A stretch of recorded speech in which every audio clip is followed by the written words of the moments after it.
Hello everyone, welcome in my video. Today our topic is causes of poverty. 9th class का economics पढ़ रहे हैं बच्चे और इकोनॉमिक्स का चैप्टर नंबर 3 हम पढ़ रहे हैं, पॉवर्टी एज अ चैलेंज।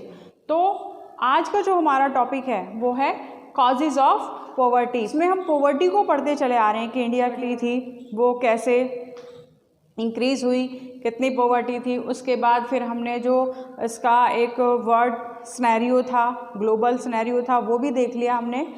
लेकिन ये जो पॉवर्टी है ये आई कहाँ से? जब हमने इसका एक डेटा हमने स्टडी किया था तो हमने देखा था कि उसमें लगभग 45% population of India under poverty line थी, जो डे बाय डे धीरे धीरे कम तो हो रही है। पर ये जो पॉवर्टी है ये आई कहाँ से, इसके रीज़न क्या थे, क्या इसके रीज़न रहे पॉवर्टी के, और आज भी इसने अपने जो रूट्स हैं वो जमाई हुई हैं, ख़त्म होने का नाम नहीं ले रही है। तो वो रीज़न क्या है? Causes of poverty, there were a numbers of causes poverty in India. कि इंडिया में जो पॉवर्टी है, गरीबी है, उसके बहुत सारे रीज़न्स हैं। वो रीज़न क्या है वो वन बाय वन हम देखते हैं बच्चे। First and it is the most important reason, low level of economic development under the British rule. क्या बोल रहे हैं यहाँ पर? लो level of economic development under British rule. ये हमें पता है कि जो इंडिया था, इंडिया अंडर कंट्रोल रहा था ब्रिटिश के, तो ब्रिटिश ने अपनी कॉलोनीज़ बनाई हुई थी। कहाँ पर? इंडिया में अपनी कॉलोनीज़ बनाई हुई थी। और कॉलोनीज़ बनाने के बाद जो इकोनॉमिक डेवलपमेंट था इंडिया का, उसके ऊपर उसने एक बैरियर लगा दिया था, उसको ख़त्म कर दिया था। जो इंडियन इकोनॉमिक डेवलपमेंट था उसको ख़त्म कर दिया था। कैसे ख़त्म कर दिया था? जो ट्रेडिशनल इंडस्ट्रीज़ थी, जो हैंडीक्राफ्ट वर्क थे, उनको उसने ख़त्म कर दिया, बैरियर लगा दिया। जैसे मतलब यहाँ से जो रॉ मटेरियल था उसको एक्सपोर्ट कर दिया जाता और वहाँ से जो फिनिश्ड गुड था वो लाकर इंडिया में उसको सेल किया जाता। तो यहाँ की जो इंडस्ट्रीज़ थी जो उस वक्त बिल्कुल टॉप पर थी, जैसे हम टेक्सटाइल इंडस्ट्री की बात करें तो बिल्कुल चरम पर थी, टॉप पर थी, तो क्या हुआ, धीरे धीरे वो डिक्लाइन होने लगी, बंद होने लगी। अब जो डेवलपमेंट ऑफ इंडस्ट्रीज़ था कि नई नई इंडस्ट्रीज़ उस वक्त सेटअप हो रही थी, बहुत सारी इंडस्ट्रीज सेटअप हो रही थी, तो क्या हुआ, वो बंद हो गई, इंडस्ट्रीज़ को सेटअप करना बंद कर दिया। तो decline in the traditional handicraft and Indian industries. वही कि जो पहले से इंडस्ट्रीज़ थी उसके प्रोडक्शन पर रोक लगा दी, वो धीरे धीरे कम कर दिया, डिक्लाइन कर दिया। और जो इंडस्ट्रीज़ फ्लो हो रही थी या फिर सेटअप हो रही थी उनको क्या कर दिया, उनको डिस्करेज कर दिया। कि अब जो नई इंडस्ट्रीज़ तो सेटअप नहीं हो पा रही हैं, नई इंडस्ट्री सेटअप नहीं हो रही है, और जो पुरानी इंडस्ट्रीज़ थी उनके ऊपर भी बैरियर लगा दिया, तो वहाँ पर भी प्रोडक्शन नहीं हो पा रहा है। तो क्या हुआ उससे? लो ग्रोथ रेट एंड इनकम।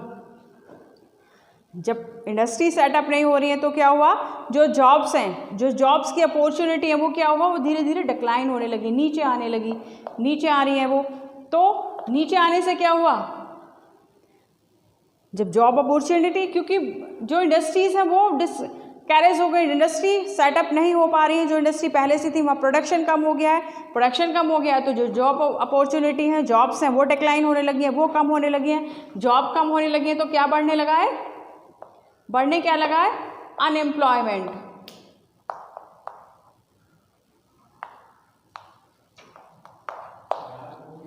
क्या बढ़ने लगा, इंक्रीज क्या होने लगा है, अनएम्प्लॉयमेंट। कि जब प्रोडक्शन नहीं हो पा रहा है तो जॉब नहीं मिल पा रही है, जॉब नहीं मिल पा रही है तो अनएम्प्लॉयमेंट हो रहा है। अनएम्प्लॉयमेंट हो रहा है तो क्या है, low growth rate and income.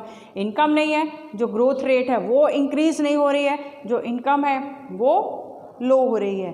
तो सबसे जो बड़ा इफेक्ट था वो था अंडर द ब्रिटिश रूल। जो ब्रिटिश का शासन काल था, ब्रिटिश का जो रूल था, उस वक्त जो हमारी इंडियन इंडस्ट्रीज थी वो ग्रो नहीं कर पाई, उन पर बैरियर लगा दिया गया। इसके लिए next one, next it is next reason is unequal and irregular success of green revolution. Green revolution पढ़ा था हमने फर्स्ट चैप्टर में। जो फर्स्ट चैप्टर था हमारा कौन सा था, Palampur. The story of Palampur और द फैक्टर ऑफ प्रोटेक्शन, उसमें हमने देखा था 1960 के आसपास क्या हुआ था, ग्रीन रेवोल्यूशन हुआ था। ग्रीन रेवोल्यूशन यहाँ पर बोल रहे हैं unequal and irregular success of green revolution. Green revolution सभी जगहों पर इक्वली नहीं हुआ है। ग्रीन रेवोल्यूशन में क्या हुआ था, जो प्रोडक्शन था वो डबल और ट्रिपल हो गया था, बहुत ज़्यादा प्रोडक्शन बढ़ गया था, लेकिन जो रेवोल्यूशन था वो सब जगह इक्वल नहीं आया। जैसे हमने देखा हरियाणा, पंजाब और जो वेस्ट यूपी था वहाँ पर उसके बहुत अच्छे रिजल्ट देखने को मिले। तो ये जो स्टेट थे वो ग्रो कर गए, वो ग्रो कर गए, जो पॉवर्टी थी उसको उन्होंने टैकल कर लिया। लेकिन जो बाकी के स्टेट थे जहाँ पर ग्रीन रेवोल्यूशन नहीं हो पाया वो क्या हुए, वो अंडर पॉवर्टी ही रह गए। तो it creates many job opportunities in agriculture sector. किसने, ग्रीन रेवोल्यूशन ने। ग्रीन रेवोल्यूशन हुआ तो बहुत सारे एग्रीकल्चर में अपॉर्चुनिटी देखने को मिली जॉब्स की। इसमें जो HBYS सीड्स को यूज़ करके उसके साथ पेस्टिसाइड्स, विडीसाइड, फर्टिलाइजर्स, केमिकल्स, तो बहुत सारी जॉब अपॉर्चुनिटी देखने को मिली इस सेक्टर में, but in some part of the India. लेकिन इंडिया के सिर्फ कुछ ही पार्ट में। वही तो बता रहे हैं कि जो ग्रीन रेवोल्यूशन है वो इक्वली एक जैसा सब जगह नहीं आया। कुछ पार्ट्स में बहुत अच्छे रिजल्ट्स देखने को मिले, लेकिन बाकी के जो दूसरे पार्ट्स थे वहाँ पर नहीं कर पाए। And third reason is migration to cities and low level of living standard। यहाँ पर हमने देखा कि जो ग्रीन रेवोल्यूशन था वो कुछ ही स्टेट्स में आया, तो बाकी की जो स्टेट थे, बाकी की जो जगह थी, जब उनके पास जॉब नहीं रही तो इनकम उनकी कम होने लगी, लोग सर्वाइव नहीं कर पा रहे, तो क्या किया उन्होंने, migrate to cities and low level of living standard. तो क्या किया उन्होंने, सिटीज़ की तरफ, अर्बन एरियाज़ की तरफ माइग्रेट करना शुरू कर दिया। उन्होंने सोचा चलो हम यहाँ तो हमें कुछ जॉब इसमें मिल नहीं पा रही है एग्रीकल्चर में, तो हम क्या करते हैं शहर की तरफ चलते हैं, वहाँ पर हम कुछ भी काम कर लेंगे, वहाँ पर हमें जॉब मिल जाएंगी। अब क्या हुआ, जब बहुत सारी भीड़ वहाँ शहरों की तरफ जाने लगी तो industries fail to provide job. वहाँ पर क्या हुआ, वहाँ पर भी जो इंडस्ट्रीज थी वो इनको ऑब्जॉर्व नहीं कर पाई, वो फेल हो गई इतनी सारी जॉब्स देने में। People migrated to cities and started doing unorganised job. जब उन्होंने देखा कि जो इंडस्ट्रीज़ हैं वहाँ पर जॉब अपॉर्चुनिटी इतनी नहीं है जितनी पॉपुलेशन वहाँ पर पहुँच गई है, पॉपुलेशन प्रेशर बहुत ज़्यादा हो गया सिटीज़ के ऊपर, तो उन्होंने क्या किया, सर्वाइव करने के लिए जो अनऑर्गेनाइज सेक्टर्स थे वहाँ पर काम करना शुरू कर दिया। मतलब उन्होंने सर्वाइव करने के लिए जो भी काम उन्हें सूझा या जो भी काम उन्हें दिखाई दिया, कोई रिक्शा पुलर बन गया, किसी ने ठेले लगाने शुरू कर दिए, कोई वेंडर बन गया, कोई फ्रूट सेलर बन गया, कोई वेजिटेबल सेलर बन गया। तो इस तरह की जो बहुत सारे अनऑर्गेनाइज सेक्टर्स थे उसमें उन्होंने काम करना शुरू कर दिया। जब अनऑर्गेनाइज सेक्टर्स हैं तो क्या होगा, वहाँ पर लो इनकम उनकी बहुत कम। अब इनकम बहुत कम है तो क्या करेंगे, वो जो उनका लिविंग स्टैंडर्ड है उसको, हाई लिविंग स्टैंडर्ड तो वो अफोर्ड नहीं कर पाएंगे। तो क्या हुआ, वो स्लम्स में रहना उन्होंने शुरू कर दिया, क्योंकि रहने के लिए उन्हें अच्छे घर तो अफोर्ड नहीं कर पा रहे थे वो। They could not afford a better living standard. एक जो अच्छा लिविंग स्टैंडर्ड उन्हें चाहिए था वो अफोर्ड नहीं कर पा रहे थे। क्यों नहीं कर पा रहे थे, क्योंकि उनकी इनकम बहुत कम थी, सैलरी बहुत कम थी। अब जब सैलरी बहुत कम थी तो क्या हुआ, उन्होंने स्लम्स में या फिर आउटस्कर्ट एरियाज़ में रहना शुरू किया और पॉवर्टी का जो ट्रैप था उसमें वो फंसते चले गए। पॉवर्टी के रीज़न ही तो पढ़ रहे हैं हम लोग, तो क्या हुआ, वो पॉवर्टी में फंसते ही चले गए। और क्या है नेक्स्ट है huge income inequality. Huge income inequality से क्या मतलब है कि जो इनकम इनइक्वालिटी मतलब जो अमीर था वो तो अमीर होता चला गया और जो गरीब था वो और गरीब होता चला गया।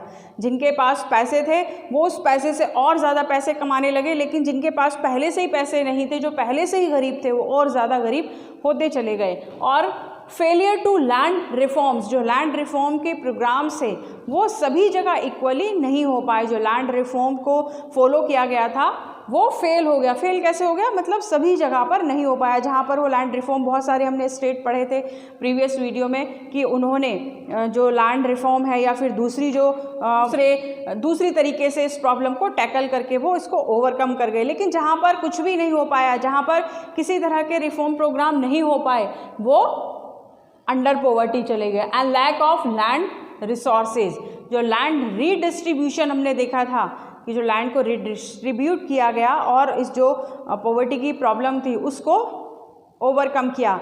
लेकिन जहाँ पर लैंड को रीडिस्ट्रीब्यूट नहीं किया गया वहाँ पे क्या हुआ, वहाँ पर इस तरह की जो इनइक्वालिटी थी वो सबसे ज़्यादा देखने को मिली, क्योंकि बहुत सारे लोग जिनको लैंड रीडिस्ट्रीब्यूट नहीं हुई तो वो लैंड लेस हो गए, लैंड लेस लेबर बनकर रह गए, वो कैजुअल लेबर बनकर चले गए और वो अंडर पॉवर्टी चले गए।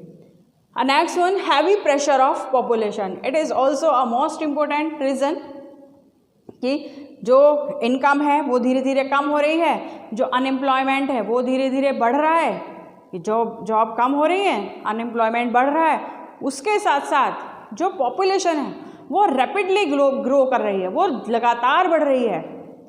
अगर हम 50 साल 100 साल पहले की पॉपुलेशन को और अब की पॉपुलेशन को कंपैरिजन करें तो बहुत बड़ा डिफरेंस हमें देखने को मिलता है। जो पॉपुलेशन है बहुत रैपिडली वो ग्रो कर रही है, बहुत तेज़ी से बढ़ रही है।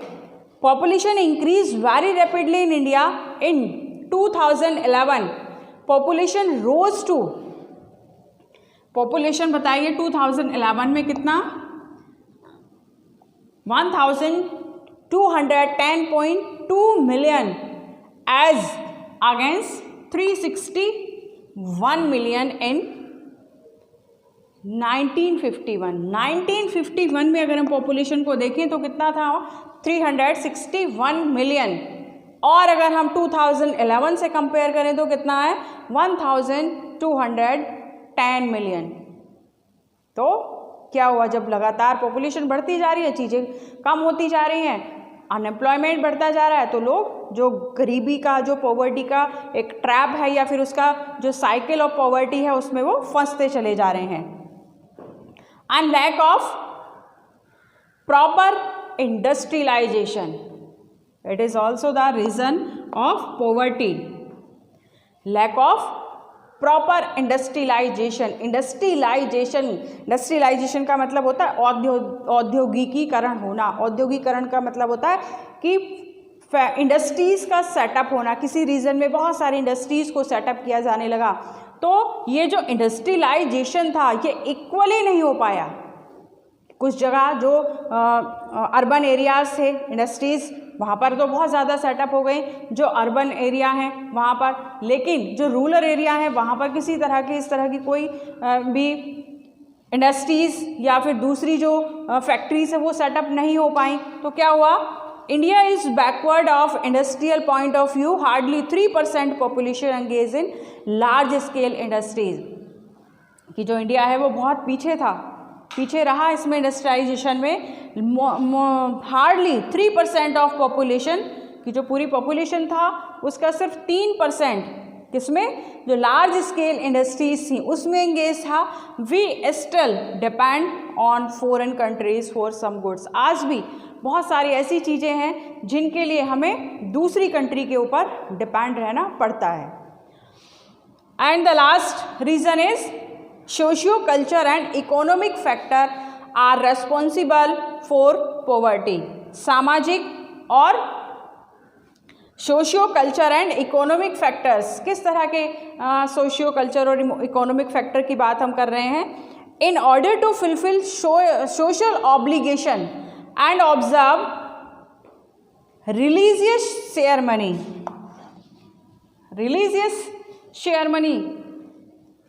People in India, including the very poor,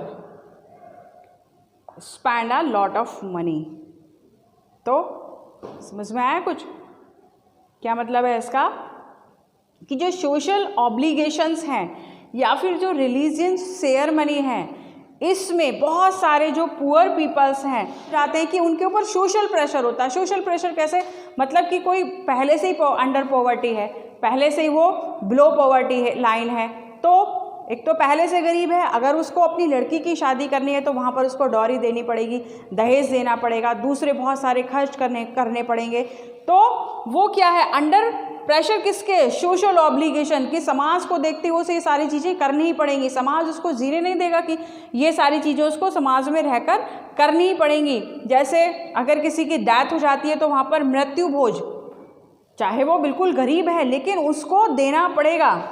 तो ये कुछ ऐसी चीज़ें हैं कि जो ना चाहते हुए भी या फिर उसकी इतनी इनकम ना होने पर भी उसको ज़बरदस्ती ये वो करनी ही पड़ती हैं, समाज में रहने के लिए उनको ये सारी चीज़ें करनी ही पड़ती हैं। तो ये है सोशियो कल्चर एंड अच्छा इकोनॉमिक फैक्टर्स क्या है, ये तो सोशियो कल्चर हो गई कि कल्चर ही हमारा इस तरह का है कि वो हमें फोर्स करता है कि हमें करना ही करना है, इस तरह का हमारा कल्चर है। अब ये क्या है, इकोनॉमिक फैक्टर्स क्या है, small farmers need money to buy agriculture inputs.